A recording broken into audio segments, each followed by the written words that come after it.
బంగాళాఖాతంలో ఉపరితల ఆవర్తనం ఏర్పడింది. ఈ ప్రభావంతో ఏపీలో రానున్న 3 రోజుల్లో వర్షాలు పడనున్నాయి. దక్షిణ కోస్తా, రాయలసీమలలోని పలు ప్రాంతాల్లో తేలికపాటి నుంచి ఓ మోస్తరు వానలు పడతాయి.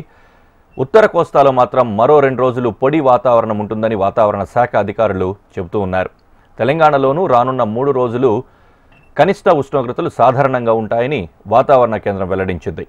అక్కడక్కడ ఉదయం సమయాల్లో పొగమంచు కురిసే అవకాశం ఉందని వెల్లడించింది. ఈ వెదర్కి సంబంధించిన మరిన్ని అప్డేట్స్ మా ప్రతినిధి అనురాధ అందిస్తారు. Anuradha, over to you. Present weather updates గనుక లేటెస్ట్ వెదర్ అప్డేట్ చూస్తే గనుక బంగాళాఖాతంలో ఉపరితల ఆవర్తనం కొనసాగుతుంది. ఇది తమిళనాడు, పుదుచ్చేరి మీదుగా ఉంది. అయితే ఇది అల్పపీడనంగా మారేదానికి వాతావరణం అనుకూలంగా ఉందని ఇప్పటికే వాతావరణ శాఖ అంచనాలు వేస్తుంది. దీని ప్రభావంతో దక్షిణ కోస్తా, ఆంధ్ర, రాయలసీమలో ఒక మోస్తరు వర్షాలు కురిసే అవకాశం ఉంది. రేపటి నుంచి తమిళనాడు, పుదుచ్చేరిలో భారీ వర్షాలు కురుస్తాయి. ఇప్పటికే అక్కడ అలర్ట్ మెసేజెస్ కూడా ఇవ్వడం జరిగింది.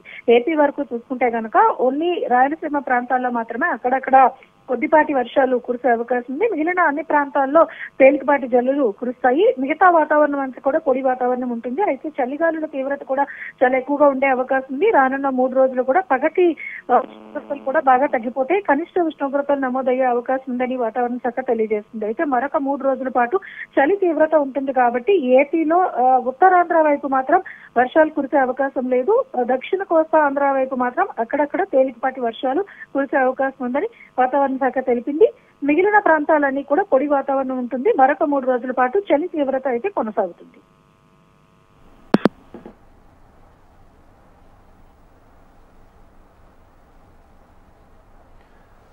Thank you.